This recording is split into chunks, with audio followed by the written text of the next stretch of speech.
can it actually be dangerous? It sounds like a complete paradox, doesn't it? It really does. I mean, biologically, we're wired to seek safety. It's in our DNA. Of course. We build walls, we buy insurance. We double-check the locks. We spend our entire lives trying to get to a place where we feel secure. But there's this one line from the material we're looking at today that it stopped me cold. It says, "Safety is a drug that puts the soul to sleep." It's a jarring image, isn't it? We usually think of safety as the goal, the finish line. Right. But the sources we have today suggest that while we're so busy protecting ourselves from the world, we might also be, protecting ourselves from actually living. Exactly. And that is the central tension we are diving into today. We're looking at a 6-track EP called Light the Way by the artist Ti-Fi. But honestly, calling it a record or an album, it just feels a little light given the documentation we have to go with it. It really does. It reads more like a survival guide or maybe a psychological map of a very specific terrain. And we have a really fascinating stack of sources to work with for this deep dive. We have the lyrics themselves, which are just incredibly dense. So dense. We have a narrative summary called The Architecture of Agency, which outlines the whole story arc of the album. And maybe the most revealing part, we have a transcript from a writer's room session. Right, where Ti-Fi breaks down the whole creative process, the personal crisis that birthed these songs. So putting all this together, what's our mission here? Our mission is to trace that arc. Because this isn't just a collection of singles, it's a specific journey. It moves from a place of suffocating, curated safety through the terror of breaking out and finally into the open ocean. It's messy, it's loud, and as Ti-Fi puts it, it's about reclaiming you. What I find so interesting is that this journey, it isn't linear. It's not just, I was sad, now I'm happy. It's centered around this idea of the architecture of agency. It sounds almost technical. It does, but it's so personal. The architecture of agency is the core framework. It's about how you dismantle the structures holding you back, even, and this is the tricky part, even when those structures were built with love. So it's like looking at the blueprint of your own life and realizing the design is flawed. Exactly. Okay, so let's unpack this. The journey begins with the decision, and it's a pretty radical one. The first track is called The Open Book.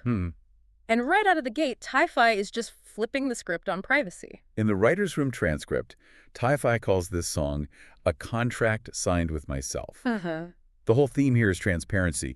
Usually, when we feel vulnerable, our instinct is to hide. Right. You dim the lights, you control the narrative. You curate what people see. But this track demands the exact opposite. The lyrics are almost aggressive about it. Keep the lights on, keep the cameras rolling. And there's this specific imagery of an audit. Ti-Fi sings about someone checking the frame and testing the rock. It feels like being inspected, but for your soul. Why use such bureaucratic, kind of cold language for something so emotional? Well, that audit metaphor is fascinating to me because Ti-Fi admits that for a long time, songwriting was a place to hide, wrapping pain in pretty metaphors. So no one would see the real issue. Exactly. But the open book changes the rules. The idea is an audit is only scary if you're hiding something, right? If you're cooking the books. Right. If the books are clean, let them look. Precisely. If you invite the scrutiny, if you say, go ahead, check the foundation, I have nothing to hide, then you strip the critic of their power. You're basically saying, you can't expose me because I've already exposed myself. It's a total rejection of shadows. I love that line. I know you got giants you're answering to. It's like, it's acknowledging the critic is also under pressure. But instead of fighting it, the artist says, come pull a chair up, sit by my side. It creates a paradox. Living as an open book is terrifyingly vulnerable. You are letting people see the mess, as Ti-Fi calls it. But it's the only way to find strength in truth. But isn't that just dangerous? I mean, we hide things for a reason. It feels dangerous. It feels like walking out without armor. But the argument here is that the secrecy is what's actually toxic. Trust is a risk, but it's an essential one. You can't have agency if you're hiding who you are. You can't drive the car if you're hiding in the trunk. You can't. So you sign the contract, you agree to be an open book, but then you have to look at where you've been living. And that brings us to track 2, Cinderblock Walls. And wow, the vibe shifts. It really, really does. If the open book is the goal, the place you want to get to, Cinderblock Walls, is the starting point, or, the trap. The atmosphere is so specific. Padded walls, smooth corners, Ti-Fi sings, you curated every single groove. It sounds like a high-end asylum. It does. Or maybe just a really overprotected childhood bedroom. Yeah. It's just It's claustrophobic. That word curated does so much heavy lifting there. We see that one everywhere now. Curated content, curated playlists. And in the writer's room, Ti-Fi talks about building a life that was so safe and padded that they couldn't feel anything. Curation here is identified as suppression. It's removing all the rough edges. It's the trap of comfort. The lyrics say, "It was quiet in here, safe from the storm, a perfect design to keep me warm." And I mean, that sounds nice. Who doesn't want that? Why is it a problem? And that's the deception. That is exactly why it's a trap. The architecture of agency source notes that safety has metastasized into a trap. Wow, metastasized. That word implies a cancer. Something that started small and protective has now grown out of control. It's taken over. Right. And the key lyric is the one you mentioned. Safety is a drug that puts the soul to sleep. When you are that protected, you numb out. You're nodding along to the compromise. You aren't living. You're just existing. And physically, the body starts to reject it. Ti-Fi describes this pressure building behind the eyes and a scream inside. It's like your brain is saying, this is safe, but your soul is screaming, get me out. It captures that moment of realizing silence isn't always peace. Sometimes it's just silence. And breaking that silence is messy. The lyrics even mention cutting through the rope with my teeth. That's such a visceral image. With my teeth. It is. It's that violent, desperate need to feel something real, even if it hurts. It's the realization that atrophy is worse than injury. You'd rather bleed than fade away. So the walls come down, the screen gets out. Now you're standing in the rubble of this curated life. It's dark, you're lost. This is where the title track comes in, Light the Way. This is the turning point of the entire EP. Ti-Fi describes this track as dawn-breaking, and it introduces a crucial character.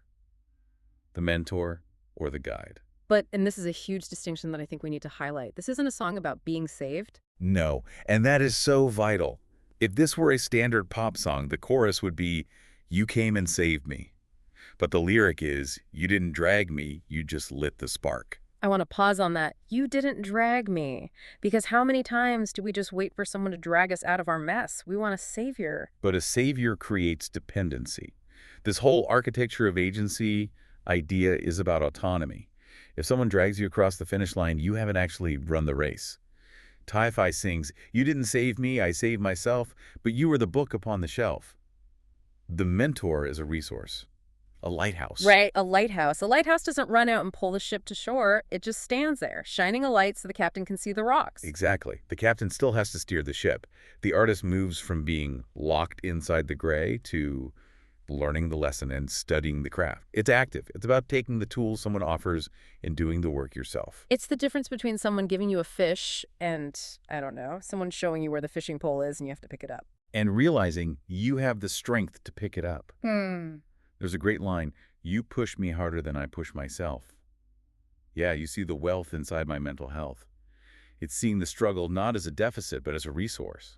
That is such a powerful reframe. We usually see mental health struggles as a liability, like Yeah. we're broken. But the mentor here sees the wealth in it, the depth, the resilience. And that validation is the spark. But, and here's where it gets tricky, once you decide to steer your own ship, you realize the ocean is actually really scary. Right. It was warm in the padded room. It is cold out here. Which brings us to track 4. Nothing but the truth. This is the reality check. Ti-Fi calls it the grittiest song on the record. It's where the romanticism of freedom clashes with the reality of it. This track really gets into the conflict between the protector and the person breaking free. The lyrics talk about a shelter for the team. Again, it comes from a good place. It's warm. But the lyric hits hard. It's warm in the shelter, but it stifles the dream. That is the core conflict right there. You can be warm or you can dream. You can't always do both. Ti-Fi sings, "I'm trading the lightning for something mature. A Band-Aid is nice, but the risk is the cure." The risk is the cure. I mean, that is such a counterintuitive idea. Usually we think the cure is rest or safety, but here the sickness is stagnation. So the only cure is risk. And look at the critique of perfectionism here. The lyrics say, perfection is heavy, we're meeting the metric, but missing the goal. That is a brilliant observation of how we live. We check the boxes, we get the grades, the promotion, we meet the metrics, we look perfect on paper. But we miss the goal, which is to actually be alive. You can win the game and lose your soul. Right, and Ti-Fi poses a binary choice. We can stay safe, or we can go high, but we can't do them both at the same time. It's an ultimatum to the self. And to the guide, too. The artist is saying, I know you're trying to save me, but your safety is clipping my wings. You have to choose. A bird that's safe in a cage, or a bird that can fly but might fall. And the transcript suggests this was a very painful realization. It wasn't angry rebellion. It was a sad necessity. That's so heavy. Disappointing people who love you is way harder than disappointing your enemies. But once that choice is made, the choice to fly, the energy of the album it changes completely. We move into track 5, Following the Path. This is the momentum track. The artist is now in the driver's seat. And there's a concept in here that I absolutely love. Ti-Fi sings, I'm running on the fuel that the trauma refined. That is such a profound reframe. We often see trauma as baggage, this heavy weight we drag around. Yeah, we think I have this history, so I'm slower than everyone else. But Ti-Fi is flipping the alchemy. Trauma refines fuel. It creates a high-octane energy source. It's like, okay, that burned me down, but the heat from that fire, I'm going to use that to run the engine. Exactly. And notice the shift in language. It gets very calculated. The lyrics say, I'm doing the math. It's no longer just emotional. It's calculated resilience. The artist is locking in. They are looking at the wreckage of who to blame, which is where so many of us get stuck, just walking right past it. Oh, the blame game. That is such a trap. Ti-Fi writes, standing in the wreckage of a who's to blame when society tried to make me wear the shame. Right. You can spend your whole life analyzing who broke you. Was it your parents? Your boss? And you might be right. But figuring out who's to blame doesn't actually fix the car. It just keeps you standing in the wreckage looking at the dent. Exactly. So instead of that, the artist finds their own North Star frequency. That North Star frequency, that's the internal compass. In the other tracks, the artist was looking at the mentor, or the walls. Now they're tuning into their own signal. They've found the self-worth, found the key. And finding that frequency requires silence. You have to turn off the external noise to hear it. So we have momentum, we have fuel, we have a compass, but there's one final tether left to cut. And this brings us to the closing track, the safety net. This is the final release. And honestly, it's the most difficult step. It's realizing that the safety net, that thing that catches you, the thing we all want, is also the thing preventing you from truly soaring. The lyric is just heartbreakingly honest. The safety net is soft, but it holds me down. Think about the physics of it. It catches you, yes, but it also entangles you. It stops your momentum. Ti-Fi says, I'm looking for the ocean. I'm trying to drown. Which, of course, they don't mean literally. No, it's about immersion. It's about wanting the depth of experience. The writer's room transcript explains this so well. Ti-Fi says the things that stop us from drowning also stop us from swimming. If you always have a flotation device on, you never learn to tread water. You're safe, but you're not swimming. You're just bobbing there. And this track addresses that protector figure one last time. It's a gentle but firm goodbye. I know it's hard to stand on the side, to let go of the rider and trust in the tide. And then comes the ultimate metaphor of the whole EP. The ship only sails when the rope is untied. That's it. That is the thesis statement. You can build the most beautiful ship in the world, have the best captain, the best map, but if you never untie that rope from the dock because you're scared, you aren't a ship. What are you then? You're just a floating building. A floating building. I love that. It's absurd. And nobody wants to be a floating building. So this final state is choosing the unpredictable ocean over the stagnant shore. It's walking with a steady, self-assured stride. You're not asking for permission anymore. It really is a complete psychological arc. We started in a room with padded walls, terrified of the outside. We ended up on the open sea, cutting the rope. And what's compelling is the role of the guide. In the beginning, the guide is the one curating the walls. Then they become the lighthouse.